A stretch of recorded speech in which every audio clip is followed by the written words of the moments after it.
watch yourself, watch yourself, watch yourself, watch yourself, watch yourself, watch yourself, watch yourself.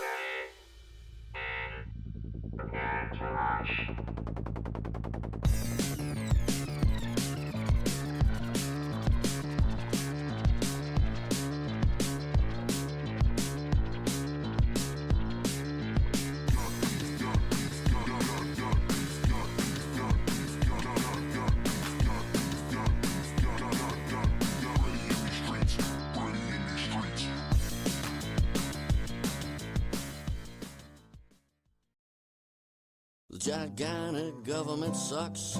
Pursuit of happiness radio is deluxe. Liberty and freedom will make you smile. The pursuit of happiness on your radio dial. Just as cheeseburgers and liberty fries, it's pursuit of happiness time. Turn that on. Hi. Greetings, everybody. Caitlyn Jenner will be attending Donald Trump's inauguration. It'll be interesting to see which bathroom they make her use. Don't you think so? Or him, either way. Also, a man was arrested in Singapore for urinating on a subway escalator handrail. Apparently, in Singapore, it's illegal to make a handrail cleaner than it's ever been before. Hi, everyone. Thanks for turning on your radio or watching us on social media. We're streaming on social media right now. Where am I? Let's see. I'm on Bookface and Tuba Views and the Twitter sphere. I haven't been kicked off any of those yet. So thank you for watching us if you're any of those people. And you know who's going to be here with us this afternoon? My good friend Christian Collins is joining us from the Texas Youth Summit. He will be at the Trump inauguration next week, but that isn't really what we're going to be talking about. We're going to talk about cabinet picks, and then also, I'm sure as a lot of you have already heard, in Texas, people are pretty pissed off right now about what happened yesterday with the House Speaker race. Here in the Houston area, the people are really mad at right now. Cecil Bell is one of them. Lacey Hall, purported child abuser Gary Gates. I don't know how much you guys know about him, but we'll talk about all of them. Stick around for that. Christian Collins coming up in just a little bit. But before we get to any of that, isn't it always interesting when someone tries to plagiarize someone else's work and it doesn't go quite as planned? We've seen this before. You know, Biden's leaving, Trump's coming in. And if you've been paying attention to the news for the past 24 hours, and I imagine if you're watching me on social media right now, most of you are probably pretty news savvy. Maybe you've heard already that President Joe Biden is trying to rooster block Donald Trump. And it didn't go that well. It all has to do with this ceasefire deal. Here's our guy Joe yesterday making a big announcement about hostages and Hamas and all the things happening in the Mideast. And the Secretary of State. Let's listen. Good afternoon. It's a very good afternoon. Because at long last, I can announce a ceasefire and a hostage deal has been reached. Turns out, no, it didn't actually get reached. Yesterday, Biden took a big victory lap, and he bragged about this. He had his press conference, and then afterwards, they even asked him at the press conference if Trump helped out with the ceasefire negotiation, and Biden could not leave the podium fast enough yesterday. For those of you that watched it live on TV, I was one of them. And then last night, he gave his farewell address on national TV, interrupting your broadcast of Hollywood Squares and Wheel of Fortune. I don't know. What's even on primetime TV anymore? I don't know. I haven't watched it in years. But if you're a fan of, I don't know, The Price is Right or whatever was supposed to be on last night, instead, you were treated to Joe Biden. Again, bragging about the ceasefire deal and all the great stuff that he's accomplished. And more often than not, when Hamas starts talking about a ceasefire, they're doing it because they need to regroup. They need to figure out how to get some more ammunition. They need to bring in some more backup, that sort of thing. They're disarmed. They need more weaponry. And it's always the worst time to negotiate a hostage deal when Hamas suddenly wants to start doing it. Or a ceasefire at the very least. I get that there's Americans there. What do they claim? There's 20 left. If you had to guess, how many of those, a couple dozen people or so that they claim are still alive actually are? I'm a realist. I'm not a pessimist. I'm not an optimist. I'm guessing probably not many. We've been told before that some of them were still alive and they weren't. So I'm just, history often repeats itself. Anyway, so then overnight we learned that the ceasefire has been delayed. Hamas is creating a last-minute crisis. Netanyahu the prime minister of Israel came out and said, yeah, we thought we were going to have a ceasefire and a hostage negotiation, but Hamas is reneging on the understandings and creating a last-minute crisis that is preventing an agreement, or so says our boy, Prime Minister Netanyahu. You never really know. I try not to think the worst of everyone, but there is a part of me that wonders if Benjamin Netanyahu, knowing full well that for the last 4 years his biggest critic on earth has basically been the Biden administration, who's supposed to be his ally, it is possible that he's delaying the ceasefire negotiation and the hostage negotiation for a week because he doesn't want Biden to get credit. And if that is the case, as strange as that may seem, it would make sense. I mean, look at what just took place here yesterday. Karine Jean-Pierre had what was supposed to be her last White House press briefing. There was never supposed, unless something insane happens here in the next few days, you're never going to see French Dip, the diversity hire, stand in front of that podium again and read to a binder what some old white guy named John Kirby probably wrote down for her. Probably never going to see that again. She's going to go work at CNN or wherever she's going to go and get a book deal. Who knows? But this guy that works at the State Department, Matt Miller, already said, not Mac Miller, not the rapper. No, he's dead. The Matt Miller works at the State Department in communications. And sorry, my phone's ringing. How obnoxious. I should have put that on silent. And so yesterday, he actually admitted this never would have happened without Trump. Is anyone surprised by that? This war has been going on for over a year, quite a while now, many months at this point. And a lot of death, a lot of blood, a lot of violence, and it kept getting worse and worse and worse and worse and worse until suddenly it was abundantly obvious that Donald Trump was going to be your next president. And then suddenly there was like a Reagan-Iran hostage-like moment where they said, we just realized now we've reached a deal. We're going to get these hostages for you. So Karine Jean-Pierre couldn't have that. She's very offended that Donald Trump was going to get credit, or even that a member of her own party was going to give Donald Trump credit. Watch this. Dancing around who gets to take credit for this deal.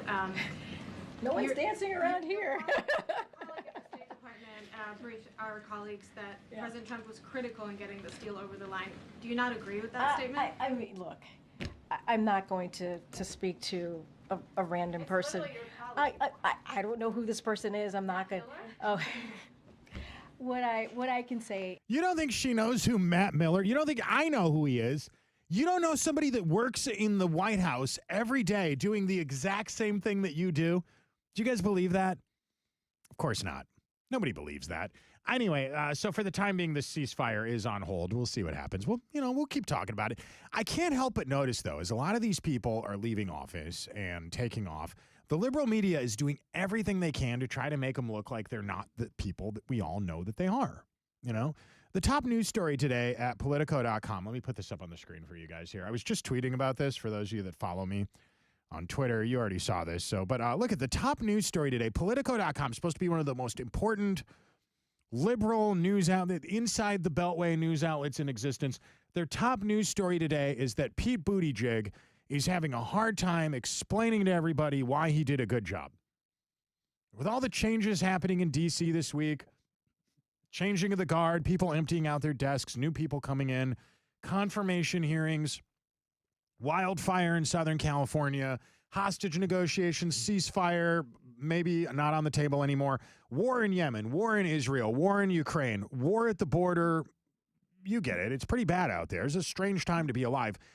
Politico.com's top news story today is that Mayor Pete is having a hard time convincing people he did a good job as transportation secretary. They actually said, here's the subheadline. One of the Democrat Party's most skilled communicators explains how difficult it is to sell his political accomplishments. Oh, Pete, I'm sorry, Bubba.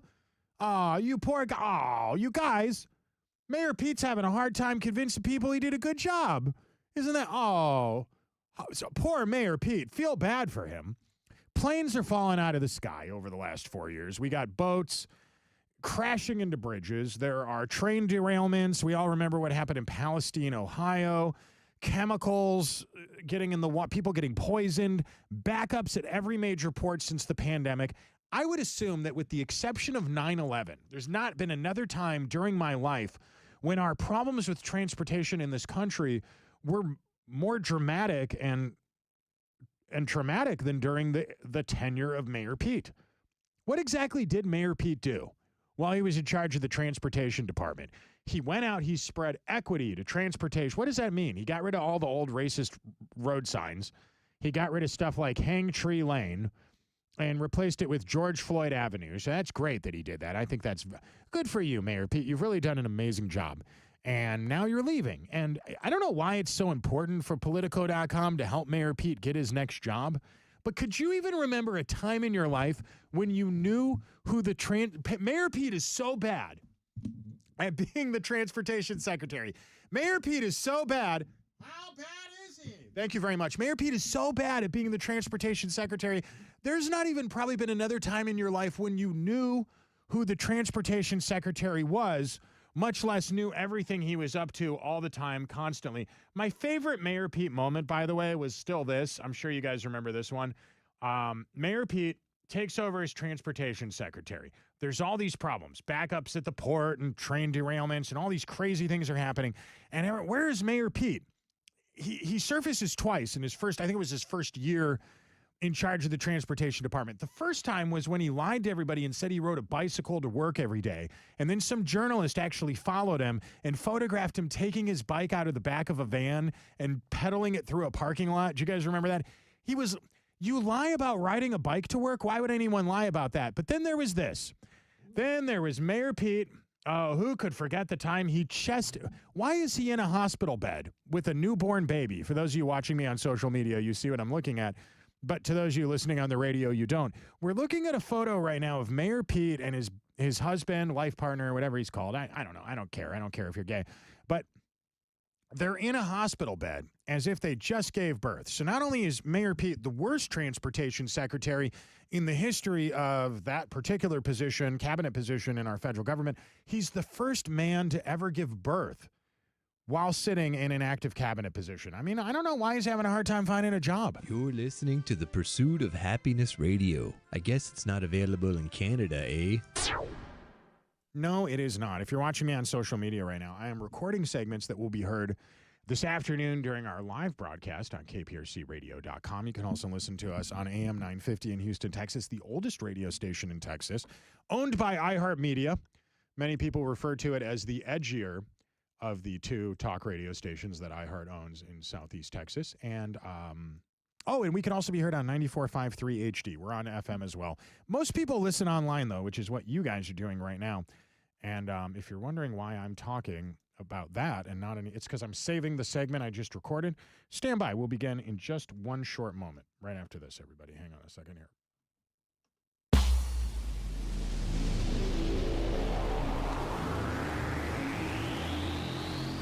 All right, so overnight we thought Israel and Hamas agreed to a ceasefire. And you know what that means. The tensions in the Mideast are officially gone forever. Finally, the Muslims are going to get along with the Jews. We knew it was just a matter of time. Anyway, in tomorrow's news, Israel and Hamas shrugged their shoulders and resumed bombing the hell out of each other. Oh, that's already happened. Yeah. Anyway, welcome back. Greetings to everybody watching me on social media right now. I try to keep up with your comments if you are watching me on social media. At the end of this broadcast, I will read some of what you guys are saying. But hello to Kyle on Twitter and Paul on Facebook. Barbara, hello to Billionth One. Billionth One says, my chiropractor bill went through the roof from the SMHing I have done the past several years. And, shaking my head. Barbara says, love you. I know, right? Trump's got this. I agree. Paul says, ask Christian to run against Bell. Okay, Christian Collins and I are going to have a conversation about that coming up. A lot of people, if you're into Southeast Texas politics or Texas politics in general, you know we now have this list of all these lawmakers that just sold us out. Cecil, this is so funny. Do you know who Cecil Bell is? He's a state rep from north of the Houston area. Told everybody he was not going to support the Democrat, liberal, the Democrat and the liberal Republicans pick for Texas House Speaker. That would be Dustin Burrows. His own granddaughter, if you didn't hear us talking about this earlier, his own granddaughter gets on his social media account and she posts the following. What's this young lady's name? Tina Bell. Bless your heart, Tina Bell. Tina Bell gets on her grandpa's state rep Cecil Bell's Facebook page and she says, as you know, there are a number of sellout rhinos who are working with, let me put this up on the screen so you guys can look at it on social media, who are working with the rhinos, she says, and I guess that's been on there the whole time. Okay, so it says, As you know, there are a number of sellout rhinos who are working with the Democrats to elect Dustin Burrows as Speaker. But Representative Cecil Bell, her grandpa, is not one of them. Representative Cecil Bell is standing strong with Republican nominee David Cook, who has promised to not appoint Democrat chairs and to prioritize the Texas GOP legislative priorities. Representative Cecil Bell, thank you for fighting for our Republican values. An American flag, represent, stand up, great state of Texas, our hometown, yada, yada, yada. And then, after his granddaughter posted that on his page, you can't write this stuff, guys. After his granddaughter posted that on his page, he voted for Dustin Burrows. It is going to be a very, very uncomfortable Martin Luther King Jr. Day dinner at the Bell household this year, I got to imagine. But that's not what I want to talk about right now. As amusing as that is, and you got to admit, that is pretty funny, guys. You got to admit. No, I want to talk about this instead. You ever notice how the very people offering the most criticism of a specific, something we overwhelmingly believe is bad, are often the people committing that crime? I'll give you a few examples here while I get my notes on my screen. Okay, back in the summer of 2020, Joe Biden wouldn't do a lot of interviews. Do you guys remember this? They were burying him in the basement. It was their strategy to get Joe Biden elected in the summer of 2020. Famously, he did 2 interviews right before the Democratic National Convention in the summer of 2020. One of those interviews was with rapper Cardi B, the author of the song, and forgive my language here, wet ass pussy, wet ass P word. I won't describe what that means, but I think most of you know. I don't want to violate an FCC rule, but we're all adults here. And right around the same time, she revealed that she used to enjoy drugging men she would meet at a nightclub, and then she would rob them. So yeah, I guess that's... So Joe did an interview with her, and then he did an interview with this other guy. And the other guy that she did an interview with was a gentleman named Jerry Harris. Let me put this up on the screen for you guys so you can see who I'm talking about. Jerry Harris was a reality TV star. He was a black cheerleader on a TV show on Netflix called Cheer. Here's a photo of Jerry, for those of you that don't know who that is. Cheer, very popular. J.J. Watt of the Houston Texans said it was one of his favorite TV shows. And Jerry Harris was a big supporter of Joe Biden and hated Donald Trump and couldn't stand him. And if you're wondering where Jerry Harris is right now, I mean, I don't know right this second where he is, but I think he's in prison because Jerry Harris got into trouble for child pornography almost immediately after interviewing Joe Biden. During a change of plea hearing at a federal court in Chicago, Harris pleaded guilty to 1 count of traveling with the intent to engage in illicit sexual conduct and 1 count of receiving child porn. This was a guy, a fully grown adult, having, inappropriate relationships with underage kids, and Joe Biden, it was the only person Joe Biden would talk to. Not to be outdone, another group around the same time got a lot of attention and praise in the liberal media, a group called the Lincoln Project. You guys remember what the Lincoln Project was or is? I think it still exists. The Lincoln Project is a bunch of old school Republicans, the old like the Mike Pence Republicans, the Liz Cheney Republicans, and they don't like Trump. We don't like him. It was started by a lot of people that I think used to work for John McCain, and I'm sure a lot of you already know where I'm going with this. One of the guys that created the group with Rick Wilson was a dude named John Weaver. And when was this published here? In 2021, shortly after Joe Biden assumed office, February 2021, the Lincoln Project announced they hired a law firm to conduct a comprehensive review of operations and culture after it was revealed that one of their founders, John Weaver, was apparently grooming and having inappropriate relations with teenage boys. People that were trying to work at the organization young men were coming in contact with John Weaver, a proud, devout, professional anti-Trumper, a guy the liberal media love to say, look, not all Republicans are bad. This guy says Trump is Hitler. And it turns out that guy was supposedly, purportedly grooming young boys. So, again, we find ourselves with another one of these news stories today. Everybody would agree, sex with kids is bad, just like racism's bad. These are things most people would universally agree with. And so they certainly agree with that at the Washington Post. Now, I don't read the Washington Post because I don't subscribe to it, and I try to get my news to be, what's the word I'm looking for? True? True news. That's weird, right? You want the truth when you digest your news. Well, today, Breitbart.com is reporting that Darren Bell, I'm sure you guys already know where this is going, Darren Bell is a cartoonist at the Washington Post. What's their catchphrase, if I'm not mistaken, where democracy dies in darkness? Darkness apparently is also a place where people go when they want to look at inappropriate pictures of kids. So this guy, Darren Bell, is actually a Pulitzer Prize winning, multiple award winning left-wing cartoonist. And I'm sure you already know what I'm about to say. He just got arrested in Sacramento County for holding videos of child porn on his computer. 134 child pornography images linked to an account owned and controlled by him. So authorities come in and raid his home. Here's where this gets weird, right? Because, you know, as weird stuff happens all the time, but somehow weird things keep getting weirder. Some of the child porn, or I think a lot of the child porn, was AI generated.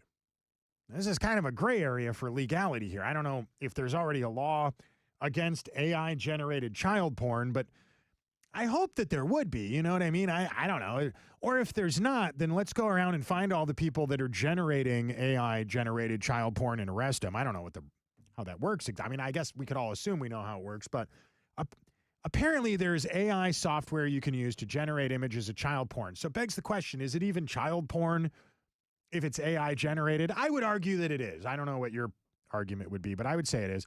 And apparently the government agrees because he is currently in prison or jail with bail set at $1 million. And he's expected to appear before a judge tomorrow. Now, the authorities were tipped off by something called the National Center for Missing and Exploited Children. Again, this guy won a Pulitzer for drawing anti-Trump cartoons for the Washington Post. Lo and behold, and even drew images depicting Republicans as being groomers and creeps and perverts and pedophiles themselves. And all the while he was drawing this stuff, it turns out that he was doing the very thing he was criticizing Republicans for doing. Now, this guy is a 49-year-old graduate from the University of California, Berkeley. His works appeared not just in the Washington Post, but the San Francisco Chronicle, which I'm sure that doesn't shock anyone. Obviously, that's a newspaper for degenerates. The LA Times, the Oakland Tribune, and so Sacramento Valley Internet Crimes Against Children detectives issued a press release saying they conducted an investigation stemming from a tip at the National Center for Missing and Exploited Children related to someone uploading child sex abuse material, CSAM, referred to as child pornography. You get the point here. The news revived a couple of his previous cartoons attacking those who criticized the grooming of small children. Let me see if I can get some of this stuff up on the screen here for you. It's not... If you're watching me on social media, I'm not about to show you child pornography, obviously. But what I'm about to show you is almost as vile and reprehensible as that. It's images from the Washington Post. These are cartoons. Here's an image of the Republican Party elephant wearing a trench coat that he is opening up and appears to be naked underneath, and he's flashing children with the word bigotry written across his chest, because only a bigot would be concerned about grooming young children. It's the kind of thing this guy was telling the Washington Post readers, and apparently the editors at the Washington Post agreed with him. So this guy apparently, I don't know if he's going to plead guilty or not, but I think you got caught. Clear as day here. Probably he's going to hire a lawyer who's going to make some kind of First Amendment argument that it wasn't really child porn, but it sounds like it was. And putting aside all the allegations for a minute, this guy, what he does is exactly what you would expect from someone with his history. It's not clever. It's not funny. Just mind-numbing Trump derangement syndrome content all the time. And after all these years of people reading his cartoons and looking at his content in the Washington Post, now we come to find out it was being created by a pedophile. It reminds me of a few months ago when a lot of liberals started canceling their Washington Post subscription because they found out Jeff Bezos and the Washington Post would not be endorsing a presidential candidate this year. Remember how angry they were? We're going to cancel our subscription to your newspaper because you won't tell us what we already probably believe, that Trump's bad and we should vote for Kamala. And so thousands of people canceled their Washington Post subscription because of that. Kind of makes you wonder, would they have been that upset if they still had their subscriptions? Would they have been as upset about that or as about this as they were? You get where I'm going with this? You guys were so mad that you canceled your subscription because Washington Post wouldn't tell you not to vote for Trump. Months later, we learned the cartoons you're all giggling at were created by a purported child diddler. Would you have canceled your subscription over that? I don't know. I'm Kenny Webster. Thanks for watching this video. If you're new to this, hit the subscribe button. If you're listening to us on old school terrestrial radio, good for you. Keep at it. It's weirdly enough, talk radio is now less censored than social media. Who saw that coming? If you're on social media watching this, hang around after the broadcast. I'll talk to you guys for a minute. To the pursuit of happiness radio. Tell the government to kiss your ass when you listen to the show.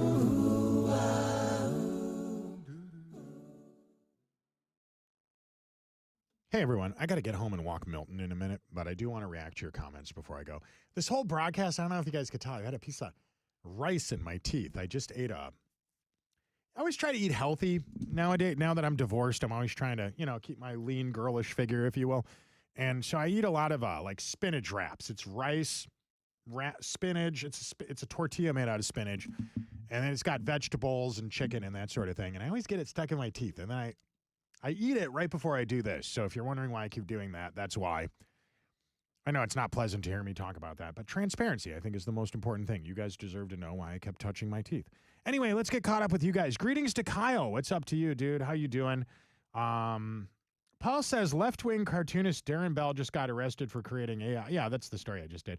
And well, apparently there's not a lot of comments here to get caught up on, which is the good news. But to the 258 of you still watching this video, can I drop a link in the comment section while I have your attention for you real quick? We team up with a good friend of mine named Austin Peterson. Do you guys know Austin Peterson? Austin Peterson is the creator of the libertarian nationalism movement, of which I am a proud member.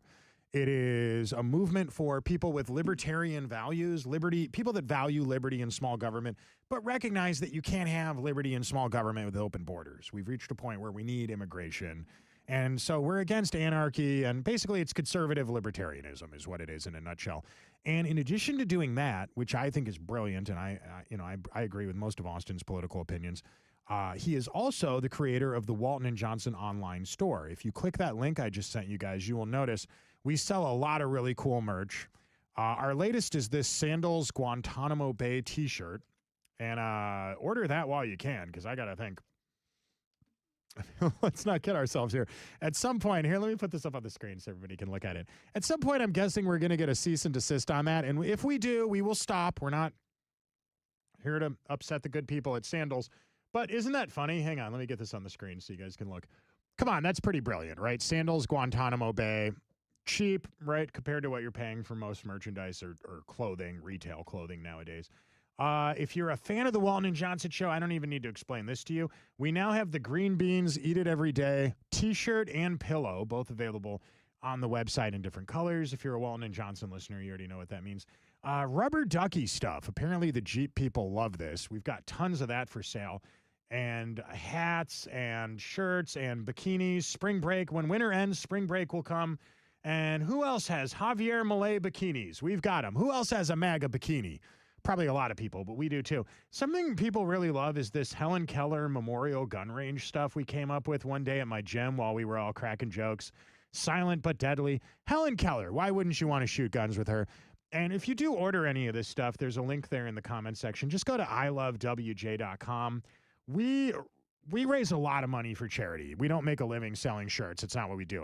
We have a very popular morning radio show, and then that can be heard all over the South, and that's what most of my job entails. And then in the afternoon, I have this little radio show that can be heard in Houston, the fourth biggest city in America. There's Ron Paul coffee mugs. If you buy this stuff, most of the proceeds either go towards paying to make more merch, or we make a lot of donations to groups like Sunshine Kids and Wheelchairs for Warriors.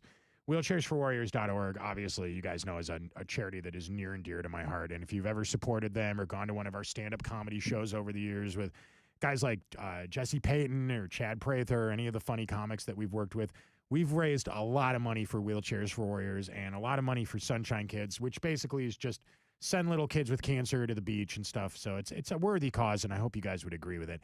I'm going to run. I'm here a little later today than usual. Milton is waiting at home for me to walk him. So I love you all. If you don't mind sharing this video, if it's the least you could do, please do. And green beans to you, Czar, on YouTube, and everybody else that watched this video. Love you guys. I pray for you. God is good all the time. Pray for Donald Trump. Pray for the incoming administration. Pray for America. Pray for Texas.